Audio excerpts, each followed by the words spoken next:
ให้วันที่31สิงหาคม2567มันจบลงเลยเพราะว่าพวกหนูไม่อยากให้วันนั้นมันจบลงไป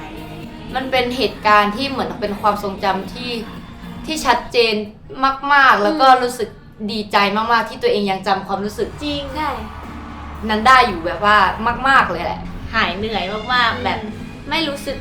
เหนื่อยอีกเลยอ่ะพอได้มาเห็นภาพนั้นอ่ะในอนาคตที่เราไม่รู้ว่ามันจะเป็นยังไงแต่ถ้าเรานึกถึงวันนี้มันน่าจะเป็นความทรงจำที่ดีแล้วก็พิเศษมากๆของพวกหนูไปตลอดไปเลยสวัสดีค่ะพวกเราพิกซี่ค่ะ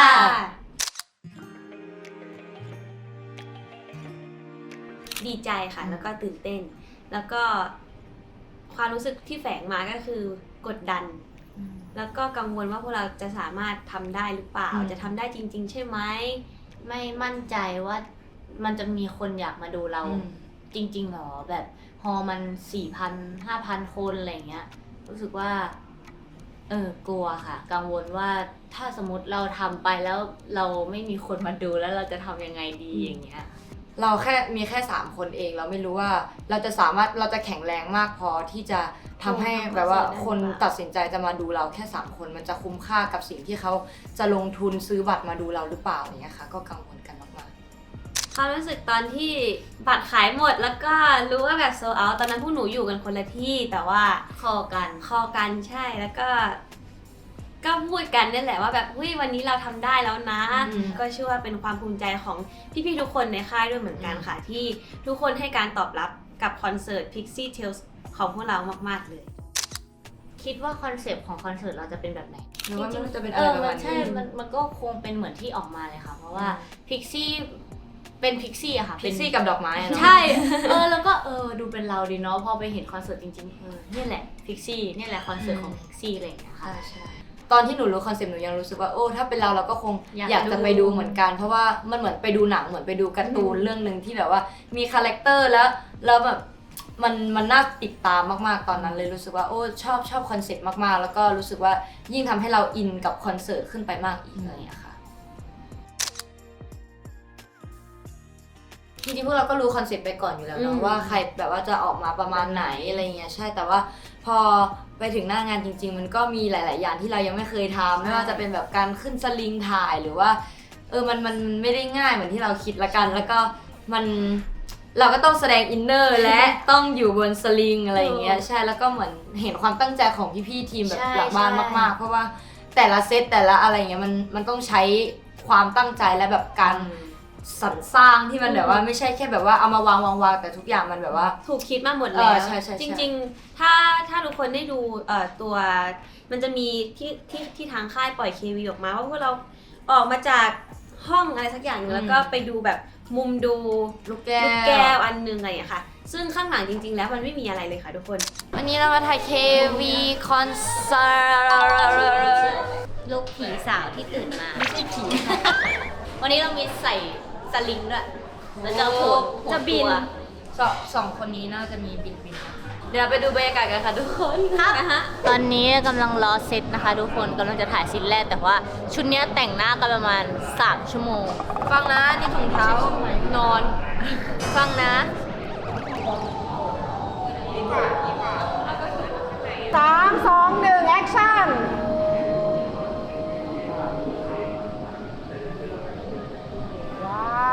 โอเคคัดค่ะคนไทยคนแรกที่บินได้ตอนนี้หายใจไม่ออกพร้อมอยากลอยขึ้นแล้วตอนนี้มีความสูงแต่ว่าน่าจะไม่สูงมากน่าจะชิวๆลองทำท่ายกขา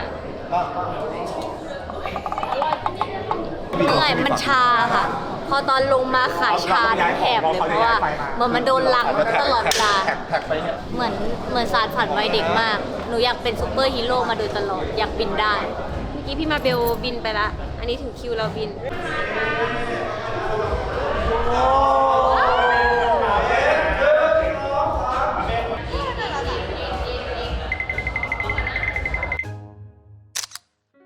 แขกรับเชิญของเราต้องบอกก่อนว่า เป็น2ไลน์อัพที่เราดีใจมากๆที่ได้ร่วมงานกับเขาแล้วก็อยากที่จะร่วมงานมานานแล้วใช่พูดถึงพี่ๆ Tattoo Color ก่อนดีกว่า เป็นวงในดวงใจหนูมากๆเลยค่ะแล้วหนูส่วนตัวหนูชอบพี่รัฐมากแบบมากๆจริงๆแล้วพอได้มาเห็นเขาแบบใกล้ๆแล้วก็ได้มาร้องเพลงกับเขามันแบบมันพิเศษมากเลยค่ะวันนั้นมันฟินตั้งแต่วันซ้อมมันฟินตั้งแต่วันแบบเจอเขาอะไรเงี้ย หนูจะเล่าให้ฟังพี่มาเบลอะวันที่ไปซ้อมกับพี่ๆ Tattoo Color อะคืออยู่อย่างเงี้ยตลอดเวลา มันอิ่มอกอิ่มใจอ่ะ ร้องเพลงจับไมค์ก็ยิ้ม ไม่ตัวเองไม่ได้ร้องก็ยิ้ม เราติดตามผลงานพี่ๆเขามา ใช่ แบบว่าตั้งแต่แบบนานมากๆแล้วจริง ๆ แล้วพอเรามีโอกาสได้ร่วมงานแบบเขามาแบบเขาให้เกียรติมาเป็นส่วนหนึ่งในคอนเสิร์ตแรกของพวกเราแบบว่ามันมีความหมายกับพวกเรามากๆจริง ๆ เพราะว่าอย่างที่พูดเลยค่ะว่าเราก็ชื่นชมผลงานพี่ๆเขามาอยู่แล้ว แล้วเขาก็ดังมาตั้งแต่ไหนแต่ไรอยู่แล้วแล้วพอมาคิดว่าโอ้โหแบบ เขา ว่า จะมาไหมเนี่ เอย อเขามาร้องกับเราเขามาร้องให้เราอะไรเงี้ยเรารู้สึกว่าขอบคุณแล้วก็เป็นอีกแบบความทรงจำที่พิเศษมากๆของพวกหนูเพราะว่ามันก็เป็นคอนเสิร์ตแรกด้วยแล้วก็มีพี่ๆมาเป็นส่วนหนึ่งของครั้งแรกของพวกเราด้วย ก็ยิ่งยินดีแล้วก็ดีใจมากๆ อยากพูดอีกเรื่องนึงค่ะ วันที่พวกหนูโชว์เคสว่าตอนที่ยังไม่ได้เป็นพิกซี่เลยนะคะพี่ดิมเป็นคนมาดูพวกหนูค่ะ เหมือนเขาเป็นคนเห็นเราตั้งแต่เรายังไม่รู้ เป็นเทรน เล เนอร์ ยยังไม่รู้อะไรเลยแล้วเขามาแบบมาฟีดแบ็กว่าการเป็นศิลปินเนี่ยต้องเป็นอย่างงู้ต้องเป็นอย่างนี้นะ แบบมันต้องผ่านอะไรมาบ้างอย่างเงี้ยแล้วก็ดีใจมากๆที่พอเวลาผ่านไปแล้วเขาได้มาเห็นเราแล้วได้มาร้องเพลงอยู่กับเราตั้งแต่แบบมันเหมือนมันแฟลชแบ็กไปอะค่ะว่าเขาเห็นเรามาตั้งแต่ตอนนั้น และตอนนี้เรามีคอนเสิร์ตเป็นของตัวเองเลยอยากให้เขามาอยู่ในวันพิเศษแบบนี้ด้วยอะไรอย่างเงี้ยค่ะ ก็ชอบแล้วก็ติดตามผลงานเพลงของพี่ๆเขามาตั้งนานแล้วเหมือนกันอะไรเงี้ยค่ะแล้วก็ในคอนเสิร์ตที่แล้วเป็นคอนเสิร์ตค่ายรวมใช่ไหมคะแล้วหนูก็ได้เพลงรักแรกพบเนี่ยมาเป็นโชว์เดี่ยวของตัวเองในคอนเสิร์ตที่แล้วแล้วก็พอมาเป็นคอนเสิร์ตพิกซี่หนูก็ดีใจขึ้นไปอีกเพราะว่าเหมือนเราได้ร้องเพลงกับเจ้าของเพลงที่เราเคยร้องเพลงของเขามาตลอดอะไรเงี้ยค่ะแล้วก็พอมาได้ร่วมงานกันจริงๆแล้วพี่ๆเขาเก่งมากแล้วก็มีความเป็นมืออาชีพสูงมากในทุกๆคนเลยพอมองกลับมาที่พวกเราเองแล้วเราก็รู้สึกว่าแบบเรายังสามารถที่จะแบบเก่งขึ้นได้อีกเยอะมากๆเลยเพราะว่าจุดที่พี่ๆเขาอยู่มันดูเป็นแบบว่าเป็นศิลปินที่แบบว่าพร้อมที่จะให้จริง ใช่ ๆแบบเอนเตอร์เทนเก่งมากๆแล้วก็การเพอร์ฟอร์แมนซ์ของพี่ๆเขาแต่ละคนก็มีเสน่ห์เป็นของตัวเองมากๆเลยอะไรเงี้ยค่ะ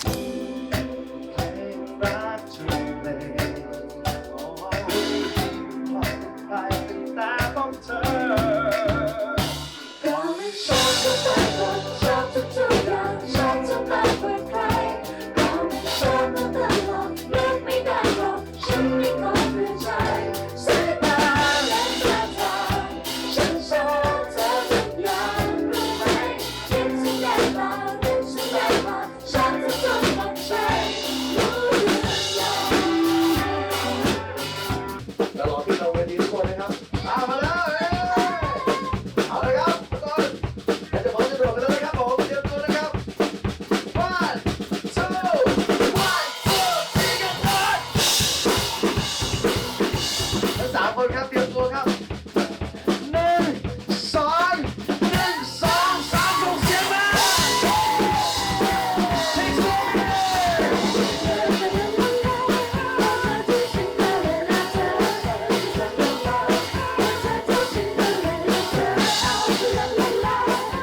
เรามาทำอะไรที่นี่นะครับขอบคุณครับเอามือกีตาร์ครับพี่รัตครับผมมือกลองพี่ตรงครับมือเบสพี่จำครับขอบคุณมากเลยครับวันนี้ให้เกียรติพวกเรามาแบบคอนเสิร์ตแบบไม่เคยเป็นเกสคอนเสิร์ตที่เป็นแบบว่าแบบนี้มาก่อนเลยใช่ตีแบบนี้แต่งตัวแบบเนี้ยแม่กูถามแล้วว่าแต่งตัวมาทำไมแบบนี้ เขาดูเป็นนางฟ้ามึงดูเป็นแบบ มันก็ต้องมี ทูตแบบมนุษย์ยูอะไรอย่างเงี้ย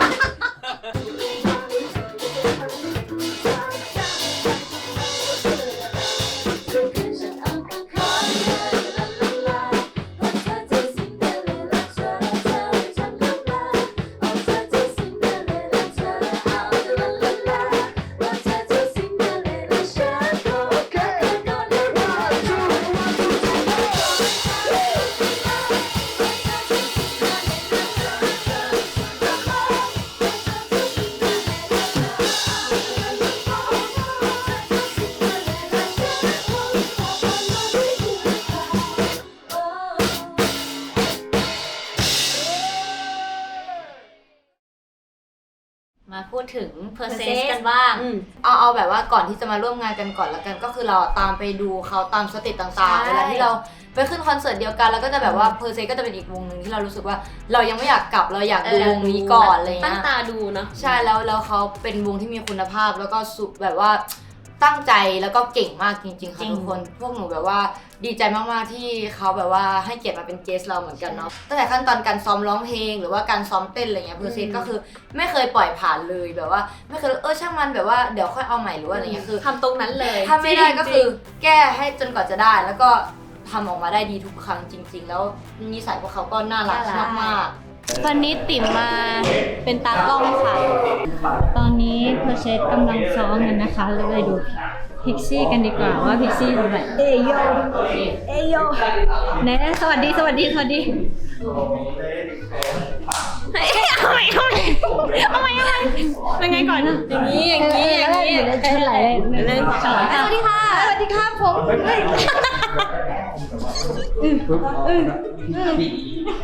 วันนี้นะคะก็เป็นพี่วงเพอร์เซสนั่นเองนะคะ สวัสดีค่ะ สวัสดีค่ะ สวัสดีค่ะ ทุกคนดูเป็นศิลปินมากเลยค่ะวันนี้ พี่ตากล้องชื่ออะไรครับ ตากล้องชื่อติ๋มค่ะ พี่ติ๋มสวัสดีครับพี่ติ๋มคล้ายเนี่ยใช่ที่อยู่วงบิ๊กซี่คล้ายกันเลย พี่อาค ใช่พี่เป็นอาชีพศิลปินได้เลยนะครับ ขอบคุณมาก ลองออดิชั่นดูครับเผื่อติด ค่ะได้ค่ะ ได้ครับ สวัสดีกล้องด้วยนะคะ สวัสดีค่ะ สวัสดีค่ะพี่ชื่ออะไรคะเนี่ย ชื่อติ๋มครับพี่ติ๋มมาเต้นไหมครับมา โอเคค่ะเดี๋ยวไปทำหน้าที่ก่อนนะคะ เป็นฟิลแบบร้องเลยเลยเป็นฟิลแบบใจในหนาตาแล้วไม่ได้คอนนี้อ่ะคอนบุกอ่ะมีเธอใจสาวมีเธอเอาไว้ปรึกษาโอเคคืนที่เรื่องที่แล้วมาเข้ามันไม่พอไปเดี๋ยวมันจะเกินไป baby ฉันไม่ได้มีใครตื่น sorry ฉันไม่ได้มีใจเธอไม่แย่เธอไม่ใช่นะเธอไม่แย่เธอไม่แย่เธอไม่ใช่นะและบูม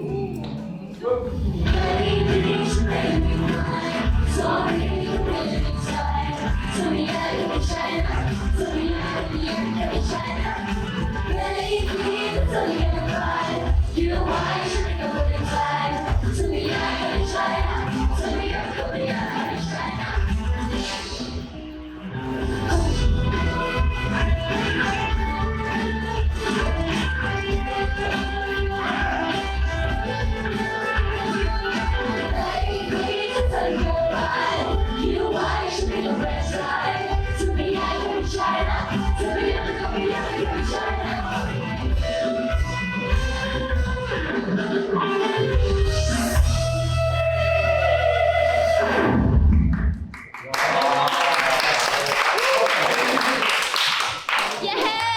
อันยองแล้ววันนี้นะคะก็จบลงไปแล้วเป็นยังไงกันบ้างคะเป็นยังไงบ้างจ๊ะ สนุกมากเลย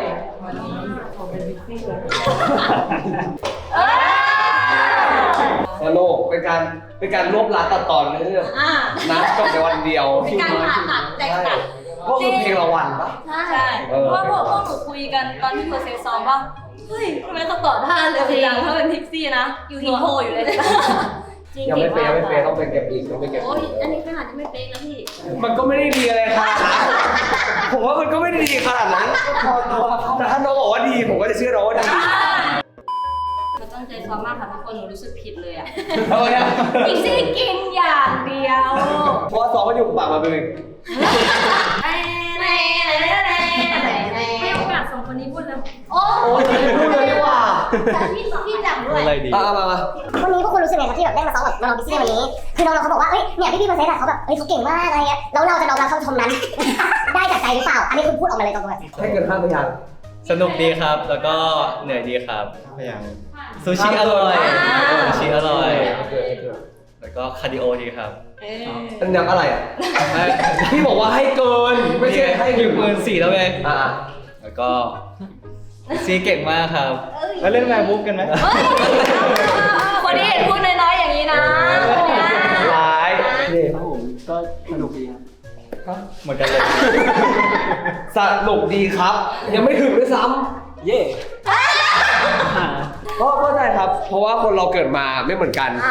แล้วแต่จะคิดชีวิตคนละแบบครับผมครับผมครับก็วันนี้ดีใจมากๆที่ได้มาเจอกันนะครับ พี่พูดเก่งมากเลยอ่ะ ใครๆก็พูดอย่างนี้แหละแม่นี่ก็บอกอย่างนี้ ที่สำคัญเขาให้ของขวัญเราด้วยว่า ใช่ใช่ คือเพอร์เซนต์เนี่ยเขาเป็นกลุ่มคนที่เวลาเขาซ้อมมาเขาจะมีเขาเรียกว่าอะไรตาราง ตารางวัด แต่ว่า บล็อกกิ้งบล็อก ฉันไป กิ้ง อ่านมาเขาเรียกว่าวงวัดเวย์ วัดเวทีโอเค อ๋อ วัดเวที หนูไปอ่านมาเนวัดเว ถูก เพราะว่า จริงเหรอ เวลา ใน เพ เว อ ย์ ร์เซนเขาจะไปเพอร์ฟอร์มที่ไหนแต่ละที่เขาเล่าให้พวกหนูฟังว่าเขาจะสร้างเวทีขึ้นมาตามสเกลจริงในห้องซ้อมของเขาเพื่อที่จะได้รู้ว่าบล็อกกิ้งเราจะยืนตรงไหนอะไรเงี้ยแล้วเขาก็จะมีแบบว่าสิ่งมหัศจรรย์อันนึงครับเป็นเหมือนตลับเมตรยาวๆแต่ว่าทำมาจากกระดาษแล้วก็จะเขียนมาร์กว่าอันนี้เลข 1เลข 2เลข 3อะไรเงี้ยเพื่อให้เรายืนตรงกันกับเพื่อนๆอะไรเงี้ยเข้าใจแล้วว่าทำไมเขาถึงเต้นเป๊ะขนาดนี้เขาใส่ใจกับทุกแบบทุกขั้นตอนทุกรายละเอียดจริงๆแล้วเหมือนวันคอนเสิร์ตใช่ไหม เขาก็มีของขวัญมาเขาก็หยิบขึ้นมาค่ะบอกว่าพิกซี่เพอร์เซสอะ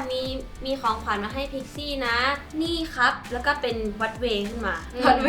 จริงพวกเราดีใจมากแบบรู้สึกว่า ใส่ใจอ่ะ มันมีค่ากับพวกเรามากๆแบบ กับทางจิตใจเนอะ ขอบคุณมากๆจริงๆอย่างเงี้ยค่ะ แบบว่าแล้วเขาบอกว่าเนี่ยปกติอะของเพอร์เซสอะมันจะโดนเหยียบบ่อยเขาก็เลยไปเคลือบมาให้อะไรเงี้ยแบบว่า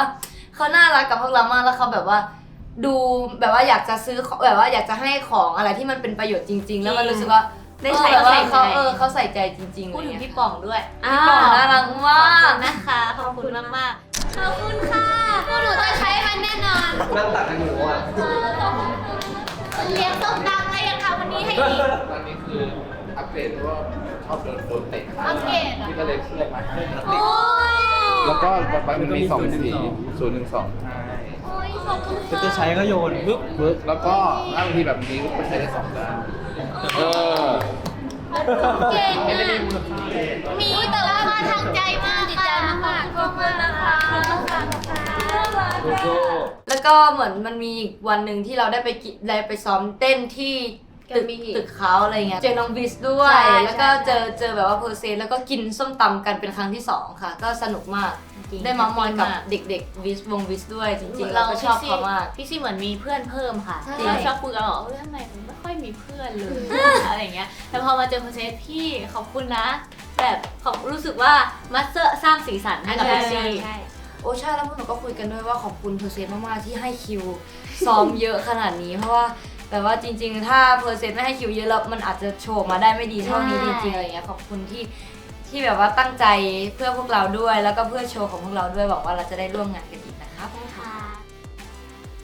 ภาพรวมของวันซ้อมใหญ่พวกเราเครียดกันมากเนาะเพราะว่าเราขยายห้องซ้อมใหญ่ขึ้นตามสเกลจริงแล้ว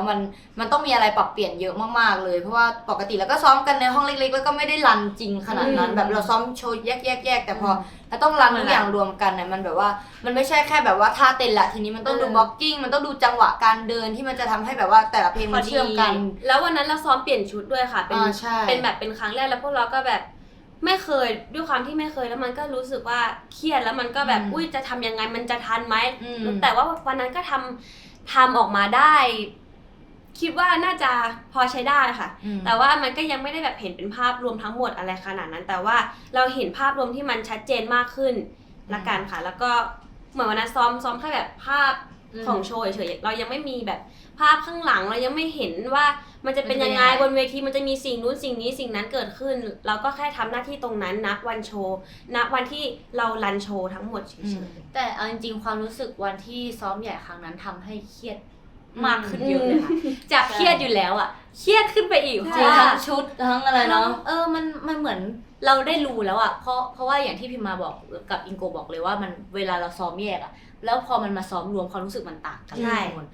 เราไม่มีเวลาไปโฟกัสว่าท่าเต้นต่อไปเราจะเป็นไรเท่ากับเราต้องทำให้ มัน สิ่ อง ยู่ ที่เราต้อง ในกล้ามเนื้อสิ่งที่เราต้องทำแม่นมากพอที่จะมาทำคอนเสิร์ตใหญ่ทั้งหมดอะเราไม่มีเวลาแล้วว่าเราต้องคิดว่าอันนี้เราต้องไปอันนี้เราต้องไปอันนี้เราต้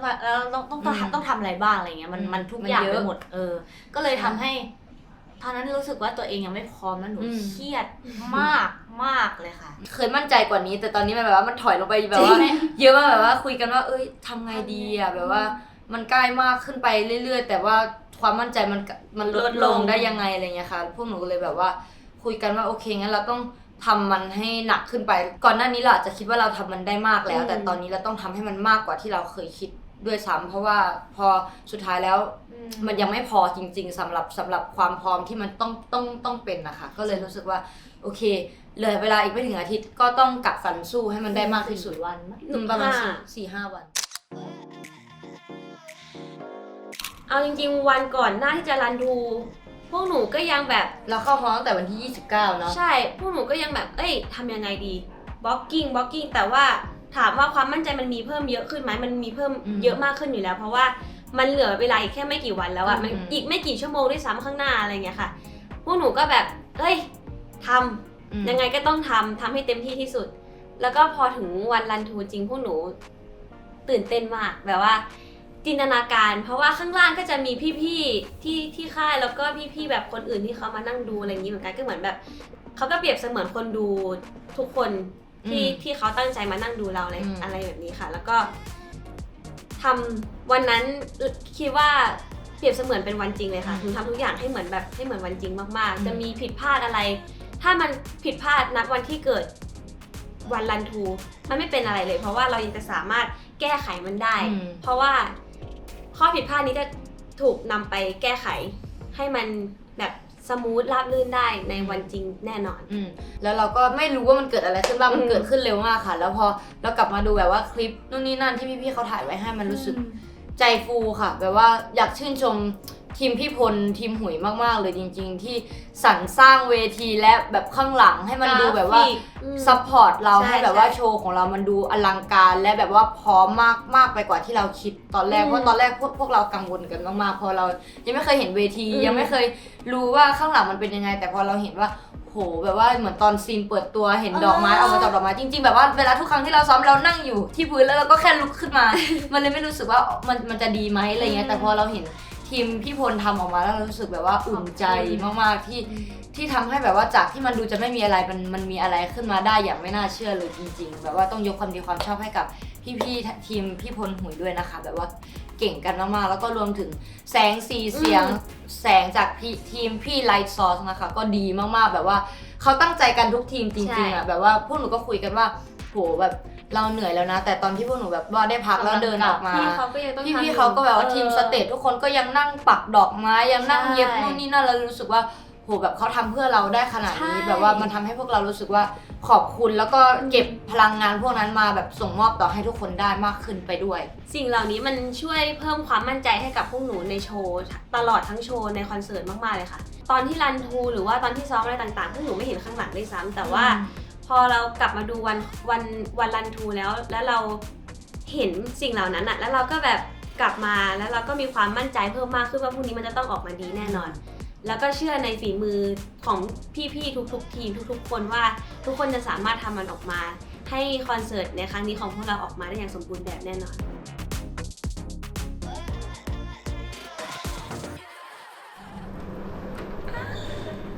เสร็จแล้วยังไงคะวันนี้จริงแล้วนะคะทุกคนหนูแต่งหน้าแต่งตัวเสร็จแล้วค่ะตื่นเต้นมากเลยค่ะทุกคนตอนนี้เรากำลังรอเพื่อนอีก2คนแต่งหน้าแต่งตัวนะคะวันนี้เป็นชุด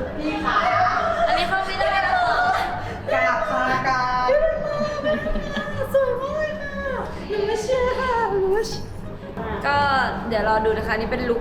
แรกในทั้งหมดประมาณ8ชุดของพวกเรานะคะก็จะเป็นคล้ายๆแบ็คดรอปที่เอาไปถ่ายรูปกันอยากขึ้นแล้วตื่นเต้นคือพร้อมมากแล้วอยากเจอทุกคนแล้วเพราะว่าเราไม่ได้เจอคนมานานมากนะคะแล้วก็ไม่ได้เพอร์ฟอร์มต่อหน้าคนมานานมากดังนั้นวันนี้ก็ถือว่าเราอัดอั้นความคิดถึงมาปลดปล่อยให้ทุกคนนะคะจริงๆเมื่อกี้หนูแอบเห็นมาเบลกับอิงโกะแต่งหน้าแล้วก็สวยมากวันนี้สวยทุกคนจริงๆก็ดีใจที่เห็นเพื่อนแฮปปี้แล้วก็เตรียมตัวกันนะคะวันนี้ฝากเป็นกำลังใจให้พวกเราพิกซี่ด้วยนะคะตาแดนสวัสดีค่ะวันนี้วันคอนเสิร์ตของพิกซี่นะคะเป็นไงบ้างคะตอนนี้ตื่นเต้นตอนนี้หรอตอนนี้ยังไม่ตื่นเต้นมากแล้วกันยังรู้สึกหวงอยู่แต่เมื่อเช้าอ่ะเจอใครก็ร้องไห้อ่ะพูดเงี้ย รู้สึกว่ามันใกล้วันนี้แล้วแหละมันใกล้ถึงเวลาอีกไม่กี่ชั่วโมงแล้วที่เราจะได้เจอกับทุกคนที่เราจะได้รู้ว่าความเหนื่อยล้าของเราตลอด1 เดือนที่ผ่านมาการฝึกซ้อมของพวกเราอะไรอย่างเงี้ยมันจะออกมาเป็นยังไง ไม่รู้ว่าผลมันจะออกมาดีหรือว่าดีหนูรอคำตอบนี้อยู่ดีแน่นอนค่ะเพราะว่าหนูจะทำให้เต็มที่แล้วหนูเชื่อว่าพิกซี่น่าจะเต็มที่กับสิ่งนี้มากๆจริงๆค่ะแล้วก็มันเป็นความฝันของพวกหนูที่แบบพวกหนูเมื่อคืนนั่งคุยกันแล้วแบบเราเก่งกันมากๆเลยแล้วก็พี่ที่พายเก่งกันมากๆเลยอะไรอย่างเงี้ยก็อยากให้ทุกคนเห็นแล้วค่ะว่ามันจะออกมาเป็นยังไงแต่ว่าหนูก็สัญญาว่าจะทำให้เต็มที่นะคะรอชมนะคะโอเคแอคชั่นเราเจอพี่จังค่ะทุกคนเป็นไงบ้างคะ ผมตื่นเต้นครับเป็นไงครับคุณเป็นไงวันนี้ ตื่นเต้นมาก เกิดคอนเสิร์ตคุณ ตื่นเต้นมากค่ะแล้วก็วันนี้อยู่รอดูต่อนะคะ ดูต่อแล้วก็เป็นเกส ใช่ ก็เอาจริงเขินครับแต่ว่าคือพุ่งตรงเลยมันเป็นติ่งพิกซี่อยู่แล้ว โอ้ยขอบคุณ แต่ ค่ะ ว่าฟังตั้งแต่เพลงเด็ดแล้วก็พี่ไฮายเป็นโปรดิวเซอร์ใช่ไหมแล้วก็แบบชอบเพลงชอบแล้วก็ดู MV อะไรอย่างเงี้ยของทุกอย่างเป็นเกียรติฝากเบอร์เซสด้วยนะ ถ้าเพอร์เซนต์มีคอน พี่ เสิร์ต พิมมาครับ เชิญ ฝากเบอร์เซสด้วยนะพี่พิมมา ถ้าเกิดว่ามีคอนเสิร์ตเชิญพิกซี่ไปด้วยนะคะ โอ้ยยินดีมากให้ขึ้นเปิดเลยไม่เบอร์เซสพี่ขึ้นเปิด พวกหนูอะชื่นชมเพอร์เซนต์มาตลอดจริงๆว่าเขาดูซ้อมแบบตั้งใจซ้อมแล้วก็ซ้อมกันทำงานกันหนักมากๆจริงๆนะคะแบบว่าหนูไปคุยกับพี่ๆมาแล้วพี่เขาก็บอกว่าทุกครั้งที่เขาไปออนสเตจเขาต้องแบบสร้างเวทีขึ้นมาในห้องซ้อมเนี่ยรู้สึกผิดเลยอะเรื่องว่าพี่เสือเนาะมันเป็นไอเดียผู้จัดการพี่เอง แต่ว่ามันเวิร์กมากเพราะว่าแบบว่าอันนี้ไม่ใช่วง Percess อย่างเดียวนะคะเป็นวง Perfect ค่ะ อุ้ยตายแล้วสวยมาก ขอบคุณค่ะที่หล่อมากค่ะวันนี้ มันสูงยังไงฮะ สัมภาษณ์อะไรไปแล้วบ้างคะสัมภาษณ์ไปหมดแล้ว แต่ว่าลืมอะไรลืมเปลี่ยนคอนแทคเลนส์เดี๋ยวมาครับ ตาส่งไม้ต่อ รู้สึกไงบ้างครับคอนเสิร์ตครั้งแรกครับ ตื่นเต้นค่ะตอนนี้จริงๆหนูพยายามไม่อยากร้องไห้เพราะหน้ามันแย่ใช่ป่ะตอนร้องไห้แต่ว่าวันนี้จะพยายามไม่ร้องไห้ค่ะ มั่นใจแค่ไหน100%ว่าจะไม่ร้อง 99% ว่าจะไม่ร้อง ว่าจะร้อง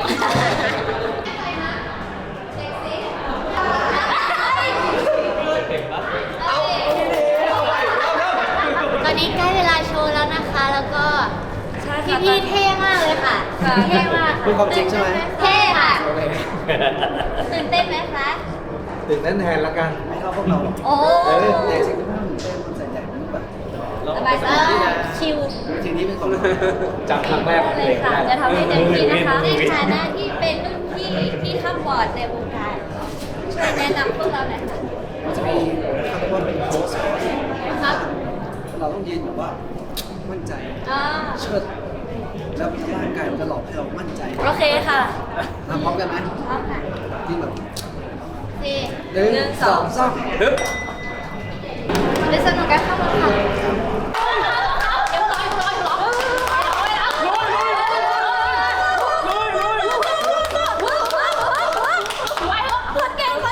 ต้องซับน้ำตาก่อนเพื่อคีเน็กออยคอนโทรค่ะ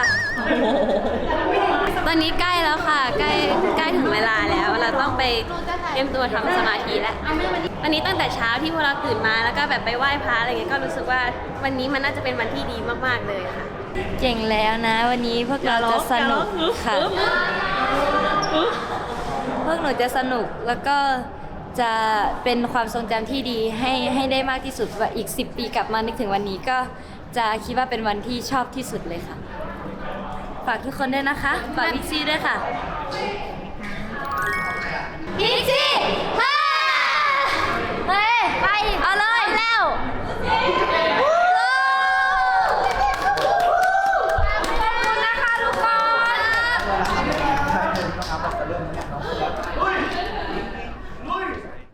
พอไปยืนอยู่ตรงนั้นพออินเทอร์ลูดเริ่มเปิดขึ้นมา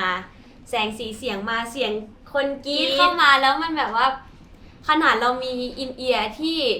ที่เราจะสามารถได้ยินเสียงน้อยลงแล้ว มันก็ยังเสียงดังกลับมาอยู่ในหูเราอยู่ดีอะไรเงี้ยค่ะแล้วพอลิฟต์อะไรเริ่มเปิดอะไรขึ้นมาอย่างนี้เนาะเรา มันเหมือนพอเวลาเราโผล่ขึ้นมาจากดอกไม้แล้วเห็นทุกๆคนเห็นไฟเห็นนู่นเห็นนี่เห็นนั่นแล้วมันแบบมันมีความสุขแล้วมันได้มีพลังมากๆเลยค่ะ แล้วมันรู้สึกว่า อะไรจะเกิดขึ้นก็แล้วแต่อะอยากทำณเวลานั้นให้มันแบบให้มันคุ้มค่ามากๆที่สุดอยากที่จะใช้เวลากับ3ชั่วโมงนี้ให้ได้เยอะๆจังเลยแบบอยากส่งพลังของเราให้กับทุกๆคนที่นั่งอยู่ในฮอลล์นี้ไม่ว่าจะเป็นใครก็แล้วแต่แล้วก็ส่งให้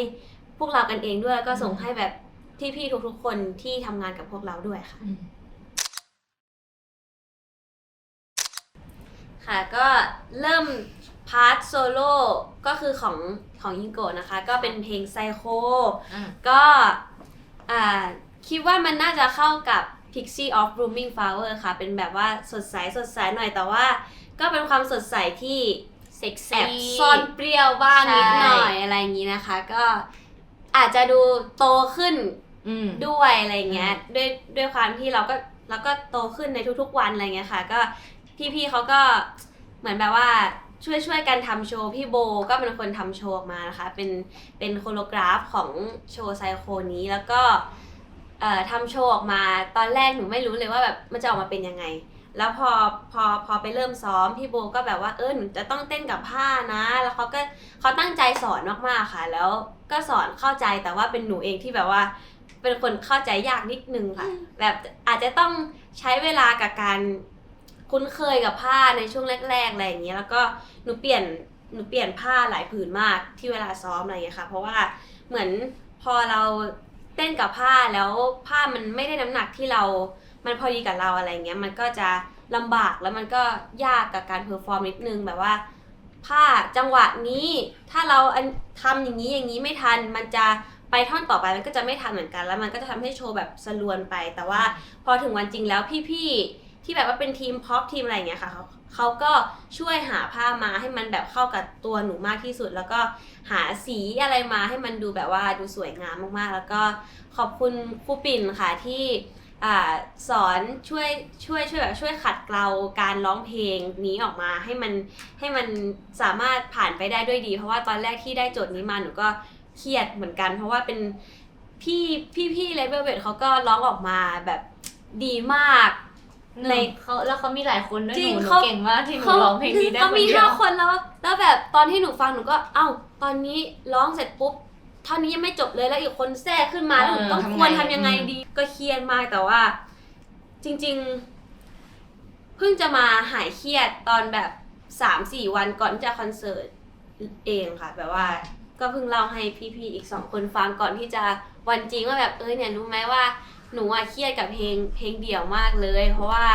มันก็ยากพอตัวเหมือนกันสำหรับหนูก็แบบว่าไม่ได้คิดว่าตัวเองจะสามารถทำมันออกมาแล้วหนูมั่นใจในตอนแรกอะไรอย่างเงี้ยแต่ว่าพอเวลาผ่านมาเยอะแล้วเราคุ้นเคยกับการซ้อมกับการร้องกับการเต้นมากขึ้นเราอยู่กับโชว์ของตัวเองมากขึ้นแล้วก็เชื่อในสิ่งที่ตัวเองจะทำมากขึ้นอะไรอย่างเงี้ยค่ะก็มันก็ผ่านช่วงเครียดไปได้แล้วก็ คิดว่าเราจะทำโชว์นี้ออกมาให้ดีที่สุดเราจะทำหน้าที่ของ Pixie of Blooming Flower ผ่านตัวอิงโกะออกมาให้ได้ดีที่สุดค่ะก็หลากหลายเหตุการณ์เหมือนกันค่ะ ของพิมมาเพราะว่าตอนที่รู้เลยว่าได้เพลง Water ก็กังวลมากค่ะเพราะว่ามันค่อนข้างไกลจากสไตล์ที่ตัวเองแบบฟังหรือว่าที่ตัวเองแบบคุกคีเยอะตอนแรกก็กะจะแบบเท่ๆไหมหรือว่าอะไรเงี้ยแต่ว่าครั้งนี้ก็แบบว่าโอ้เป็นผู้หญิงที่แบบว่าวอเตอร์อะทุกคน แบบว่ามันค่อนข้างกดดันแล้วกันค่ะเพราะว่าตัวหนูเองรู้สึกว่าไม่ได้มั่นใจกับการที่จะมาเพอร์ฟอร์มแนวนี้สักเท่าไหร่แล้วก็รู้สึกว่ามันไม่ใช่เซฟโซนของตัวเองเลยอะไรอย่างเงี้ยค่ะมันเป็นเพลงที่ใครๆก็รู้จักอยู่แล้วแปลว่าเขาก็ต้องมีภาพที่เขาคาดหวังไว้แบบว่าสูงอยู่แล้วในเพลงWater อย่างเงี้ยแบบต้นฉบับเขาก็ดีมากๆอยู่แล้วอะไรเงี้ยค่ะก็เลยรู้สึกว่ากังวลมากว่าจะไปแนวไหนดีจะแบบว่ากลัวทำแบบนั้นแล้วจะไม่เป็นตัวเองหรือว่าถ้าเป็นตัวเองเกินอาจจะไม่ได้เหมาะกับเพลงอะไรเงี้ยค่ะก็เวิร์กค่อนข้างหนักในเรื่องของทั้ง attitude ที่จะนำเสนอและแนวท่าเต้นแต่ขอบคุณอาร์ตมากๆจริงๆที่เป็นโคโรกราฟเฟอร์ที่รับฟังหนูมากๆเพราะว่าหนูก็บอกอาร์ตว่าแบบกังวลมากๆเลยไม่เคยเต้นแนวนี้แล้วก็ไม่เคยร้องแนวนี้ด้วยอะไรเงี้ยแต่อาร์ตก็คอยเช็คตลอดว่าทำท่านี้นะไหมท่านี้ถ้าไม่เซลเปลี่ยนเลยแบบว่าเอาที่เรามั่นใจอะไรเงี้ยแล้วมันเลยทำให้หนู เข้าใจท่าเต้นและสามารถสื่อสารออกมาได้เป็นตัวเองมากที่สุดเท่าที่จะทำได้ละกันขอบคุณ2คนนี้มากๆที่ทำให้เราแบบว่ากล้าที่จะแสดงออกในแบบที่มันอาจจะไม่ใช่เซฟโซนของเราแต่เขาเป็นเซฟโซนตรงนั้นให้เราเชื่อว่าเราจะทำมันได้จริงๆอะไรเงี้ยค่ะดีใจที่ผ่านโชว์นั้นมาได้แล้วก็ขอบคุณที่ผ่านมันมาได้เพราะ2คนแล้วเพราะเราแบบว่าเชื่อตัวเองมากขึ้นด้วยอะไรเงี้ยค่ะก็เป็นอีก1สเต็ปของการแบบว่ากล้าทำอะไรที่มันใหม่ๆแล้วก็ออกจากเซฟโซนของตัวเองค่ะก็หวังว่าทุกคนจะชอบนะคะ ดื่มๆเป็นเพลงที่พี่ๆทางค่ายเลือกมาให้ค่ะ แล้วก็รู้สึกว่าก็บอกตั้งแต่ก่อนที่จะรู้ชื่อเพลงแล้วแหละว่าคอนเสิร์ตนี้หนูอยากเล่นกีตาร์ก็เป็นคนพูดเองนั่นแหละ ว่าอยากเล่น แล้วก็พอได้มาลองเล่นจริงๆมันไม่ได้เหมือนที่เราคิดในฝันไว้ว่ามันก็คงแบบแต่จริงๆแล้วมันยากกว่าที่คิดเยอะเลยค่ะหนูอ่ะเคยเล่นแต่กีตาร์โปร่งแล้วก็ไม่เคยจับปีกจับอะไรอย่างเงี้ยแล้วพอมาเล่นกีตาร์จริงๆแล้วมันเหมือนเราเริ่มใหม่เลยค่ะเหมือนมันเริ่มเรียนใหม่นิ้วก็ไม่เคยใช้วิธีดีดอย่างนี้หรืออะไรเงี้ยมันทำให้น่าจะเป็นสิ่งที่หนูเครียดที่สุดในคอนเสิร์ตนี้เลยค่ะแล้วก็กังวลมากๆแบบกลัวตอนแรกก็จะถอดใจแล้วแหละว่าหนูว่าหนูซิงค์ดีกว่าพี่หนูกลัวมันจะพลาดจริงๆอะไรเงี้ยแต่พอลองพยายามค่ะพยายามเท่าที่สุดเท่าที่หนูจะพยายามได้แล้วนิ้วแหกหรือว่าอะไรก็ลองแล้วอะค่ะก็รู้สึกว่ามันครั้งเดียวค่ะไม่รู้จะครั้งหน้าจะได้ทำอีกไหมก็เลยอยากทำอยากพยายามเท่าที่ตัวเองจะพยายามได้แล้วก็คิดว่า1เดือนอ่ะมันน่าจะพอกับวันนั้นอะไรเงี้ยเพลงนี้เป็นเพลงที่หนูเครียดที่สุดในคอนเสิร์ตเพราะว่าพี่เจฟทำไว้ดีมากๆค่ะทั้งเพอร์ฟอร์มทั้งข้างในอะไรเงี้ยแล้วก็เหมือนเพลงนี้พี่เควางโคโรกราฟเป็นอินเนอร์ซะส่วนใหญ่เป็นข้างในซะส่วนใหญ่แล้วก็จะมีท่าแค่ฮุกเต้นใช่ไหมคะแล้วก็จะเป็นพาร์ทกีตาร์และทำให้ระหว่างเพลงช่วงเวิร์สหรือช่วงตลอดเพลงเนี่ยต้องใช้ข้างในเยอะมากๆแล้วหนูรู้สึกว่าหนูไม่มั่นใจตัวเองมากพอค่ะเนี่ยแหละมาเจอ2คนนี้แหละเหมือนกันเลยเราแบบจริงๆถ้าเราไม่ได้กันและกันอ่ะมันก็คงทำให้โชว์เดี่ยวอาจจะแย่กว่านี้ก็ได้อะไรเงี้ยค่ะก็สร้างความมั่นใจให้หนูขึ้นเยอะเลยค่ะแต่สุดท้ายก็ยังเครียดอยู่ดีอ่ะแล้วก็หนูก็พยายามเล่นกีตาร์มาใช่ไหมแล้วหนูก็รู้สึกว่าหนูก็พยายามพี่หนูจะร้องไห้แล้วเนี่ยมันค้างคาใจหนูมากเลยอ่ะหนูแค่เสียใจมากๆที่หนูเล่นผิดแต่ว่าหนูคิดว่าหนูทำได้ดีเท่าที่สุดเท่าที่ตอนนั้นหนูจะทำได้แล้วหนูไม่อยากโทษตัวเองแหละแต่ว่ามันไม่สามารถแก้ไขอะไรได้แล้วเท่มากเลยหนูดูมาใน TikTok โคตรเท่เลยขอบคุณค่ะคนกดไลค์เยอะมากขอบคุณค่ะจริงหนูรู้สึกว่าหนูเห็นจริงๆค่ะว่ามาเบลเครียดมาเบลพูดทุกวันแล้วก็แบกกีตาร์ไปทุกที่เท่าที่หนูจะจำได้มาซ้อมก็แบกกีตาร์มาไปอัดเสียงไปนู่นไปนี่ก็แบกกีตาร์พี่มาเบลไม่ค่อยออกไปไหนเลย อยู่ในห้องซ้อมสิงอยู่ในห้องซ้อมแล้วก็พอคนอื่นแบบพักอะไรเงี้ยก็เข้ามานั่งดีดกีตาร์ดีดทั้งวันมันเป็นโชว์ของพี่มิ้นจริงๆอ่ะเก่งมากโคตรภูมิใจอ่ะขอบคุณค่ะนี่แหละทุกคนอยากให้ทุกคนได้มารู้ว่าข้างในมันสำคัญมากๆสำหรับการโชว์จริงๆค่ะถึงเราจะซ้อมไปเท่าไหร่แต่ถ้าเรายังกดว่าตัวเองทำไม่ได้หรือว่าสมองเรายังสั่งให้แบบเราทำไม่ได้แน่เลยเรายังทำได้ไม่ดีแน่เลยมันจะทำให้ทุกอย่างมันแย่ลงทั้งที่เราพยายามซ้อมมันแค่ไหนหัวใจสำคัญมากๆใช่หนูไม่อยากให้มันจบลงเลยหนูแบบว่าหนูอยากยืนอยู่ตรงนั้นหนูอยากแบบอยากเห็นภาพนี้อีก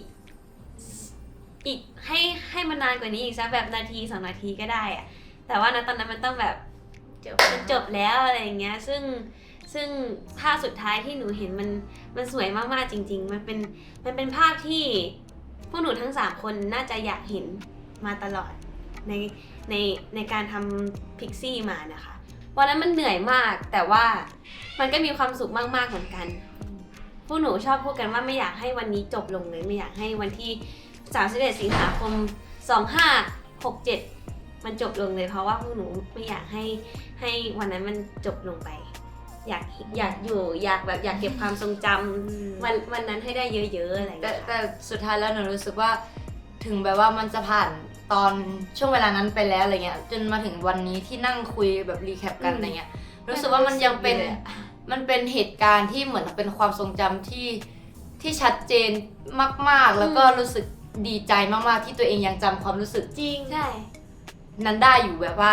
มากๆเลยแหละแบบว่าหนูก็มั่นใจด้วยว่ามันจะยังรู้สึกแบบนี้ต่อไปเรื่อยๆเรื่อยๆเรื่อยๆเลยรู้สึกว่าโอ้ดีจังที่อย่างน้อยเรายังจำมันได้ดีมากๆเลยอะแบบว่าเวลาที่เหนื่อยหรือในอนาคตที่เราไม่รู้ว่ามันจะเป็นยังไงแต่ถ้าเรานึกถึงวันนี้มันน่าจะเป็นความทรงจำที่ดีแล้วก็พิเศษมากๆของพวกหนูไปตลอดไปเลยขอบคุณทุกคนที่แบบว่าอยู่ตรงนั้นกับพวกเราเพราะว่าเรามั่นใจมากๆว่าเราจะจดจำความรู้สึกนั้นได้เหมือนกับที่ทุกคนน่าจะจำได้เหมือนกันในอนาคตอีก10 ปีข้างหน้าเราอาจจะไปบังเอิญเจอกันข้างนอกแล้วหนูอาจจะไม่ได้เป็นนักร้องแล้วหรือคุณอาจจะไม่ได้เป็นพิกเซลแล้วแต่อย่างน้อยแบบเมื่อ10 ปีที่แล้วเราเคยมีเหตุการณ์เดียวกันและเคยเกิดความรู้สึกเหมือนกันเกิดขึ้นในที่เล็กๆที่ไหนสักที่บนโลกใบนี้แต่มันพิเศษมากๆเลยสำหรับเราแล้วเรายังจำมันได้หนูรู้สึกว่าแค่นี้มันโคตรพิเศษสำหรับพวกหนูเลยค่ะ เขารู้สึกวุบมาเลยค่ะ ตอนที่พี่พูดว่าเป็นยังไงบ้างตอนที่พวกเราสามคนจับมือกันแล้วมีแฟลชและเขียนว่าพิกซี่แล้วเป็นมีพิกเซลที่คอยชูแสงเพื่อประกอบร่างเป็นพิกซี่อะไรเงี้ยแบบมันมีความสุขมากๆเลยค่ะมันเป็นความทรงจำที่ดีอย่างที่พิมมาบอกจริงๆหายเหนื่อยมากๆแบบไม่รู้สึกเหนื่อยอีกเลยอ่ะพอได้มาเห็นภาพนั้นอ่ะ มันดีใจกับตัวพวกเราเองด้วยแล้วก็ดีใจกับทุกๆคนที่ตั้งใจทำผลงานชิ้นใหญ่นี้ออกมาแล้วให้คนที่เขาเข้ามานั่งดูได้เสพศิลปะได้เสพงานที่ทุกคนตั้งใจแล้วกลับบ้านไปอยากมีความสุขค่ะ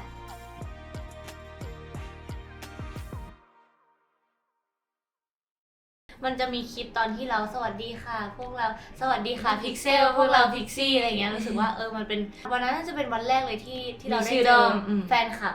เราได้เจอแบบกลุ่มคนที่ไม่รู้เราไม่รู้จักเขาแล้วก็เขาไม่รู้จักเราได้ไงก็ไม่รู้ก็รู้สึกขอบคุณมากๆจนมาถึงปัจจุบันนี้นะคะก็มีพิกเซลเยอะเพิ่มขึ้นกว่าเมื่อก่อนเยอะมากๆก็ขอบคุณทุกคนขอบคุณที่คนที่ยังอยู่แล้วก็ขอบคุณคนที่มาใหม่ที่เปิดโอกาสให้กับพวกเราเนาะได้มารู้จักกันนะคะหวังว่าทุกคนจะอยู่กับพวกเราไปอีกนานๆเลยนะคะ ขอบคุณที่รักในสิ่งที่พวกเราเป็นรักในตัวตนของพวกเรานะคะขอบคุณที่ไม่ว่าเราจะลองแบบไหนไม่ว่าเราจะทำเพลงแนวไหนก็ยังอยู่ตรงนี้เพื่อซัพพอร์ตพวกเราแล้วก็เปิดใจให้กับเส้นทางใหม่ๆของพวกเราเสมอแบบดีใจมากๆที่ได้ผ่านเรื่องราวต่างๆได้ผ่านประสบการณ์ต่างๆไปพร้อมๆกับพิกเซลมากๆจริงๆแล้วก็พิกเซลทุกคนเป็นพลังงานที่แบบว่าทำให้พวกเราแบบว่ามีแรงที่จะพัฒนาตัวเองพัฒนาผลงานพัฒนาทุกๆอย่างไปเพื่อแบบว่าเพื่อตัวเราเองและเพื่อความสุขของทุกๆคนด้วยค่ะดีใจที่ทุกคน appreciate ในความเป็นตัวของพวกเราและเราก็ appreciate ในตัวของ Pixel มากๆจริงๆค่ะแบบอย่างที่เคยพูดมาตลอดเลยว่าขอบคุณและรักมากๆอยากให้ทุกคนรักตัวเองเหมือนที่รักเราด้วยนะคะอย่าลืมดูแลตัวเองกันดีๆนะคะทุกคนไกลมากเลยค่ะพี่ไกลจากจุดเริ่มต้นเยอะเลยค่ะไม่คิดเหมือนกันว่าจะมีวันนี้ค่ะมันภาพมันสูงเกินกว่าที่เด็กคนนั้นจะเอื้อมถึงมากๆเลยค่ะตอนนี้หนูโคตรภูมิใจในตัวเองเลยอะถึงหนูจะด่าตัวเองเยอะก็เหอะแต่หนูภูมิใจมากๆเลยอะสำหรับจุดที่อยู่ตรงนี้อะทั้งสภาพจิตใจหรือว่าสิ่งแวดล้อมคนที่อยู่ในชีวิตหรือว่าสิ่งที่เป็นอยู่ตอนนี้หนูมีความสุขกับมันมากๆแล้วหนูไม่อยากให้สิ่งนี้มันหายไปจากชีวิตเลยค่ะก็บอกกับตัวเองว่าเก่งมากเก่งมากๆจริงๆที่ผ่านเรื่องราวทุกอย่างมาได้อย่างดีก็ขอบคุณที่ยังเป็นคนเดิมยังเป็นเด็กผู้หญิงที่รักตัวเองรักครอบครัวรักคนรอบตัว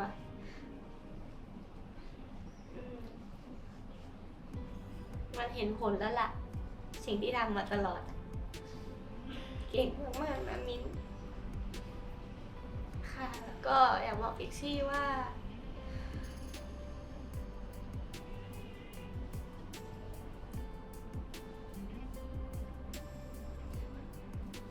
มีความสุขอะมีความสุขมากๆเลยค่ะไม่อยากให้สองคนนี้หายไปเลยอยากให้พิกซี่เป็นพิกซี่แบบนี้ตลอดไปแล้วก็อยากให้อนาคตเรายังอยู่ด้วยกันเรายังทำงานแล้วเรายังทำในสิ่งที่เรารักมันน่าจะมีอะไรเข้ามาอีกเยอะแยะเลยในอนาคตก็เชื่อว่าเราทั้ง3คนจะผ่านไปได้แล้วก็ทีมงานค่ายลิศจะผ่านไปได้อย่างแน่นอนด้วยความเก่งของพวกเราทั้งหมด เพราะว่าพวกเราเก่งกันมากๆเลยค่ะไม่ใช่แค่พวกเราแต่ทุกคนที่ทำงานกับพวกเราเก่งกันมากๆค่ะตื่นขึ้นมาจากกลางคืนที่เพิ่งจบจากคอนเสิร์ตแล้วหนูตื่นมาแล้วก็นั่งดูคลิปที่มีแฟนคลับแท็กมาแล้วหนูก็นั่งดูแล้วก็แบบเห็นโชว์ของพวกเราทั้ง3คนอะไรเงี้ยแล้วหนูไม่เคยบอกกับตัวเองเลยหนูไม่เคยชมตัวเองเลยสักครั้งเมื่อวานเป็นวันแรกที่หนูพูดกับตัวเองที่หนูชมตัวเองว่าตัวเองเก่งมากหนูเห็นตัวเองบนเวทีแล้วก็กลับไปนึกถึงตัวเองแบบตั้งแต่เด็กๆที่พยายามเพื่อสิ่งนี้มาตลอดแบบพยายามมาหลายครั้งหลายหนหลายเวทีแล้วก็มันล้มลุกคลุกคลานมาเยอะมากแล้วแบบพอวันหนึ่งที่เราได้ทำในสิ่งที่เราเคยฝันไว้แล้วมันสำเร็จมันภูมิใจกับตัวเองมากๆเลยดีใจที่ทำให้ที่บ้านแล้วก็ครอบครัวญาติพี่น้องเขาก็แบบภูมิใจเหมือนกันแม่ก็บอกว่าแบบเก่งมากนะแบบหนูคือความภูมิใจของป้ามาม่าอะไรเงี้ยแล้วก็อยากบอกกับพิกซี่บอกว่า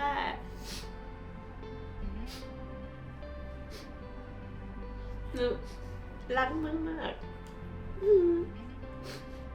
หนูดีใจที่แบบว่าเราสนิทกันมากขึ้น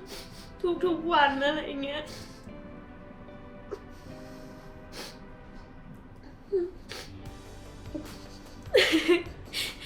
พิกซี่เป็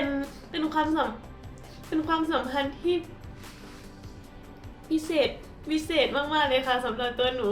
ไม่ใช่แค่เพื่อนร่วมงานไม่ใช่แค่แบบว่าพี่สาวน้องสาวแต่ว่าแบบเป็นทุกอย่างให้กันและกันจริงๆอ่ะเป็นความสัมพันธ์ที่เรียกว่าความสบายใจจริงๆเวลาแบบหันไปเห็นหันไปเจออะไรอย่างเงี้ยแล้วก็ไม่มีอะไรที่แบบว่าเป็นความขัดใจหรืออะไรเลยคืออยู่ด้วยกันแล้วหนูมีความสุขมากๆแล้วก็ไม่อยากให้หายไปเหมือนกันเลยอยากแบบในอนาคตอยากทำอะไรด้วยกันก็ได้ที่แบบว่าเหมือนเข้ามาอยู่ในชีวิตไปแล้วอะไรค่ะแล้วแบบว่าเจอกันทุกวันเจอกันเยอะมากๆแล้วเหมือนเป็นอีกหนึ่งครอบครัวให้กับหนูไปแล้วนี่รักนะเหมือนกันมากหนู มันไม่ใช่แค่คำว่าเกินความฝันเลยค่ะเพราะว่าหนูไม่ได้มีความฝันนี้ตั้งแต่แรกค่ะมันเหมือนเป็นชีวิตใหม่ของหนูเลยมั้งค่ะไม่ได้ภูมิใจในตัวเองอย่างเดียวแต่มันภูมิใจในทุกการเดินของตัวเองที่อาจจะถูกบ้างผิดบ้างแต่สุดท้ายแล้วมันก็ทำให้หนูมานั่งอยู่ตรงนี้ค่ะแล้วก็รู้สึกขอบคุณตัวเองที่กล้าละกันค่ะที่กล้าทำอะไรที่ตัวเองไม่คิดว่าตัวเองจะทำได้ด้วยซ้ำแบบตั้งแต่ร้องเพลงตั้งแต่ทุกอย่างเลยอะค่ะเพราะว่ามันคนละคนกับที่หนูเคยคิดว่าตัวเองจะเป็นได้อะไรเงี้ยค่ะหนูถามตัวเองบ่อยมากว่า แบบอยากเป็นศิลปินไหมแบบตอนนี้อะไรอย่างเงี้ยค่ะหนูอยากเป็นมากๆเลยแล้วก็แบบหนูโชคดีมากๆที่หนูได้โอกาสนี้มาเพราะหนูรู้สึกว่าถ้าตอนนั้นหนูก็คิดว่าตัวเองไม่ได้อยากเป็นแล้วก็ไม่ได้เข้าหาโอกาสแบบที่เคยทำมันก็คงเป็นแค่ความฝันที่ตัวเองไม่ได้เชื่อด้วยซ้ำว่าตัวเองอยากจะเป็นตั้งแต่แรกอะไรอย่างเงี้ยค่ะคำว่าพิกซี่สำหรับหนูมันไม่ใช่เกิร์ลกรุ๊ปอะค่ะหนูโชคดีมากที่หนูได้เจอเพื่อนๆอีก2คนที่เข้าใจแล้วก็เป็นพิกซี่ในแบบที่หนูชอบมากๆแล้วมันเลยทำให้หนูรู้สึกว่าภูมิใจที่ตัวเองพาให้ตัวเองมาอยู่ตรงนี้ได้ดีใจที่ได้มาทำตรงนี้ดีใจที่ยังสามารถเป็นศิลปินที่ก็ยังเต้นเยอะๆได้อยู่เพราะว่าตัวเองก็ชอบเต้นมากอะไรเงี้ยค่ะรู้สึกว่าดีใจที่ตัวเองไม่ลืมความชอบหรือว่าลืมตัวตนของตัวเองเลยอะไรเงี้ยค่ะภูมิใจกับตัวเองที่ทำให้แม่ภูมิใจกับให้ป้าภูมิใจค่ะเพราะว่าหนูรู้อยู่แล้วแหละว่าไม่ว่าหนูจะทำอะไรหรือว่าไม่ว่าหนูจะทำเดินในเส้นทางไหนเขาก็คงภูมิใจในตัวหนูแหละแต่ว่าจุดนี้มันก็คงทำให้เขาภูมิใจมากๆเลยเนาะอะไรเงี้ยหนูก็แค่ไม่รู้ว่าถ้าหนูเลือกแบบอื่นเขาก็อาจจะภูมิใจแหละแต่มันจะเท่านี้ไหมอะไรเงี้ยค่ะก็เลยรู้สึกว่าทำให้เขาได้ไปพูดกับคนอื่นได้ว่าเขาภูมิใจแล้วเขาก็ดีใจกับหนูมากแค่ไหนเวลาที่หนูเติบโตขึ้นมาแล้วหนูมีชีวิตเป็นของตัวเองได้แล้วเหมือนทุกวันนี้หนูก็ดูแลตัวเองได้แล้วอะไรอย่างเงี้ยค่ะเขาก็บอกหนูตลอดว่าเขาไม่เคยคิดเลยว่าหนูจะโตขึ้นได้เร็วขนาดนี้และเข้มแข็งได้ขนาดนี้อะไรอย่างเงี้ยค่ะจริงๆแล้วหนูก็อยากบอกพวกเขาเหมือนกันว่าพวกเขานั่นแหละทำให้หนูเข้มแข็งได้ขนาดนี้เหมือนกันตอนที่หนูเป็นพิกซี่นะคะหนูจะภูมิใจในตัวเองแล้ว1 วินาทีต่อจากนั้นหนูจะรู้สึกว่าวินาทีที่หนูรู้ว่าหนูเป็นส่วนหนึ่งที่จะทำให้ความฝัน2 คนนี้แบบว่ามันมาได้ถึงขนาดนี้หนูภูมิใจมากเลยอะแบบว่ารู้สึกว่าตัวเองมีค่ามากๆเลยในความสัมพันธ์นี้มันเลยทำให้หนูรักการเป็นศิลปินขึ้นไปเรื่อยๆอย่างที่หนูก็ไม่ได้รู้ตัวเลยแบบแกก็ภูมิใจในตัวเองเยอะๆนะเพราะว่าแกก็เป็นส่วนหนึ่งที่ทำให้ฉันอยากจะมีความฝันนี้เหมือนกันแล้วก็นี่ที่มาพิกซี่หรือว่าคนเนี้ยไม่เคยแบบว่าอยากเป็นศิลปินแล้วก็ไม่เคยเชื่อเลยแต่วันนี้ก็เชื่อมากๆเลยแบบมันเพราะว่าพวกแกด้วยอะไรอย่างเงี้ยก็ภูมิใจในตัวเองเยอะๆนะแล้วก็อยากบอกพิกซี่ว่าไม่ว่าในอนาคตมันจะเป็นยังไงแบบว่าฉันจะอยู่ตรงนี้จริงๆอ่ะแบบว่ามันไม่เป็นไรเลยที่เราจะเจอเรื่องยากๆหรือว่าวันที่มันไม่โอเคอะไรอย่างเงี้ยแต่ว่าหนูเชื่อมากๆว่าเนเจอร์ของเรามันแข็งแรงมากแล้วความสัมพันธ์นี้มันแข็งแรงมากกว่าทุกอย่างเลยแบบว่ามันเหมือนกับที่หนูรักคนในครอบครัวมันเหมือนกับที่หนูรักโบเก้มันเป็นความรักแบบที่แบบว่ามันไม่ได้ใช้เหตุผลมากขนาดนั้นแล้วอะแบบมันข้ามจุดนั้นไปแล้วอะไรเงี้ยไม่เคยคิดเลยว่าจะได้มิตรภาพขนาดนี้จากการมาเป็นศิลปินอะไรเงี้ยค่ะก็เลยรักการเป็นศิลปินแล้วก็รักการเป็นพิกซี่มากๆเลยค่ะพวกหนูชอบพูดกันว่าช่วงเวลาที่พวกเราเป็นพิกซี่มันน่าจะเป็นช่วงเวลาที่พวกเรา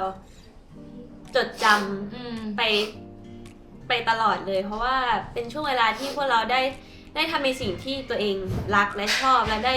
รายล้อมไปด้วยคนที่แบบน่ารักกับพวกเรามากๆแล้วได้ทำอะไรหลายๆอย่างที่เราไม่คาดคิดด้วยซ้ำว่าเราจะได้ทำเราได้เจอคนที่ตอนเด็กๆเราคิดว่าโหเราจะเจอไม่มีทางเจอตัวจริงหรอกจริงมาตามหาเจอเขาได้ที่ไหนบ้างแต่ว่าในชีวิตของเราในช่วงนี้เราได้คุยกับเขาแล้วเราได้เจอเขาอะไรเงี้ยค่ะแล้วมันเป็นความรู้สึกเป็นช่วงเวลาที่พิเศษมากๆเลยสำหรับช่วงชีวิตหนึ่งของหนูหนูก็รู้สึกเหมือนกันว่าถ้าวันหนึ่งที่หนูแก่ไปแล้วหนูมีลูกอะไรเงี้ยหนูน่าจะแบบว่าอยากเล่าเรื่องนี้ให้ลูกฟังมากเลยอะไรเงี้ยค่ะมันเหมือนในหนังเลยค่ะหมุดหมายของ Pixie Tales Concert Welcome to Pixieland ก็จบลงเป็นที่เรียบร้อยแล้วนะคะก็หวังว่าทุกคนจะชอบหนังสือเล่มนี้ของพวกเรานะคะของพวกเราทุกคนทั้งค่ายลิศแล้วก็ทุกคนที่เกี่ยวข้องกับหนังสือเล่มนี้แล้วก็ฝากทุกคนติดตามหนังสือหรือว่าจะเป็น chapter ต่อๆไปเนาะใช่ของพวกเรา Pixie ด้วยนะคะค่ะไม่ว่าจะเป็นยังไงตอนนี้พวกเราก็ยังไม่รู้หรอกค่ะแต่ว่า เชื่อพวกหนูถือว่าหนูจะตั้งใจกันในทุกๆ บทบาทในต่อจากนี้นะคะ ก็ฝากพวกเราพิกซี่แล้วก็ฝากค่าลิทเอนเตอร์เทนเมนต์ด้วยนะคะทุกคน ฝากพวกเราด้วยค่ะ บ๊ายบาย